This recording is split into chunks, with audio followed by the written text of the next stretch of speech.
Bonjour Christophe, bonjour à tous. C'est une première étape vers le retour à la vie d'avant. Le masque n'est plus obligatoire en extérieur depuis ce matin. Fini aussi les jauges dans les lieux qui reçoivent du public. Dans 2 semaines, les discothèques pourront rouvrir et le gouvernement se veut optimiste. La tendance épidémique semble s'inverser, assure Gabriel Attal. La semaine prochaine, un nouveau protocole sanitaire à l'école va être discuté avec les syndicats. Il sera dévoilé dans la foulée et mis en place le 21 février, date de la rentrée scolaire. Notez que l'état d'urgence sanitaire a été décrété en Nouvelle-Calédonie, l'archipel du Pacifique Sud, frappé depuis janvier par le variant Omicron, avec un taux d'incidence sur 7 jours de 1468 cas pour 100 000 habitants, soit une hausse de 40%. Orpea plus que jamais sous pression. Brigitte Bourguignon dénonce le cynisme pur des dirigeants du groupe qui ne se remettent pas en question.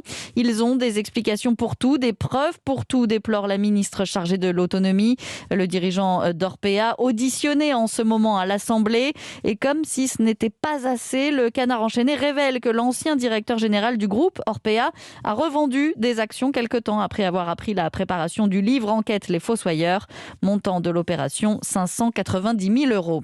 Le grand oral des candidats à la présidentielle devant les policiers, Marine Le Pen, Éric Zemmour et Valérie Pécresse sont venus exposer leur programme sur la sécurité devant les policiers.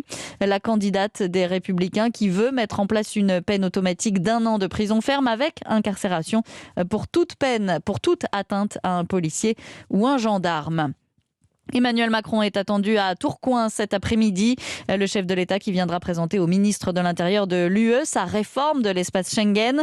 La France souhaite notamment mettre en place un mécanisme de solidarité grâce auquel les pays de l'Union européenne s'engageraient à se répartir les migrants.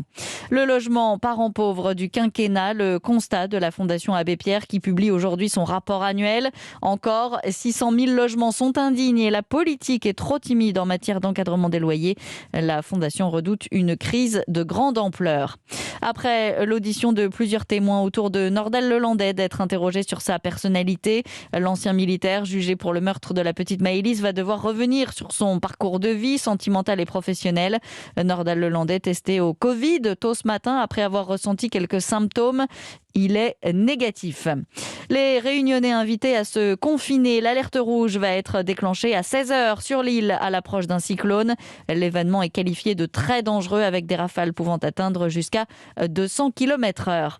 À 2 jours de la cérémonie d'ouverture des JO de Pékin, le relais de la flamme olympique a démarré. Plus de 1000 personnes vont se relayer jusqu'à vendredi. Début des premières épreuves dès aujourd'hui avec le curling. Europe 1. 15h03 sur Europe 1, la suite d'On de la raconte, c'est maintenant.